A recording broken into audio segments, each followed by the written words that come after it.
What's up, neighbors? Ito na nga pala yung huling mensahe ko kay Sob 150. Kahit na iniwan mo kami, hindi ko pa rin makakalimutan yung mga sakripisyo na ginawa mo para sa amin. Kaya ito, sobrang lungkot ko kasi bigla kita naisip, namimiss na kita. Dito nga, bigla ko nakita yung headphone kasi naalala ko yung magkakasama pa kami nila Sob. Kami nila Kurt, nila Troy dyan, nila Basalamat pag nagla-live siya. Tapos ang saya-saya pa namin kahit na alam namin natatalo si Sob, hindi pa rin siya nagagalit sa amin. Tapos ang sarap pa ng ulam namin lagi. Ganun kabait si Sob sa amin. At dito nga, bigla akong nakita tong camera. Bigla akong naalala yung mga time na nagbablog si Sob. Tapos lagi siya nagpapahawak sa akin ng camera. Kasi alam niya, ako lang yung hindi pasmado sa aming lahat. Tapos, ang ganda pa ng kinakalabasan ng video niya, di ba Sob? Lagi kang 1 million views, gawa ako di ba?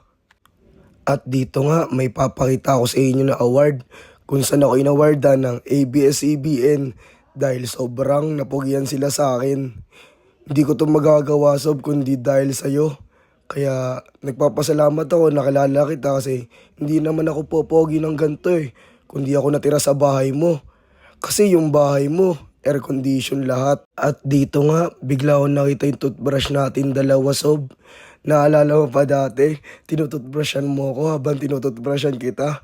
Diba sobrang sweet natin? Alam ko Sob, sobrang miss mo na ako. Lalo na yung bonding nating dalawa. Na pag sumasakit yung ulo ko, hinihilot mo ko. Tapos pag ikaw naman sumakit yung ulo, hinihilot kita.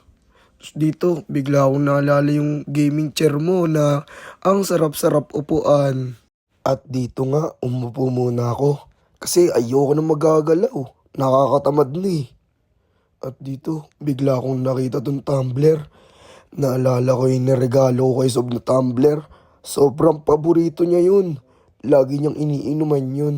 Kasi nga, akala niya mayaman siya pag may tumbler siya.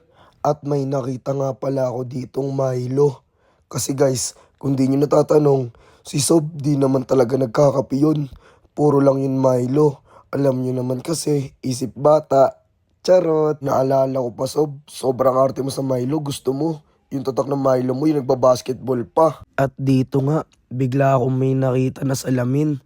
Kasi naalala ko si Sob, pag naghanap siya ng salamin niya, tas alam mo yun, yung kapa siya ng kapa, tas di niya makapa. Pero ngayon, okay na yung mata niya kasi pinalaser na niya. Maraming salamat uli Sob sa lahat ng tulong mo.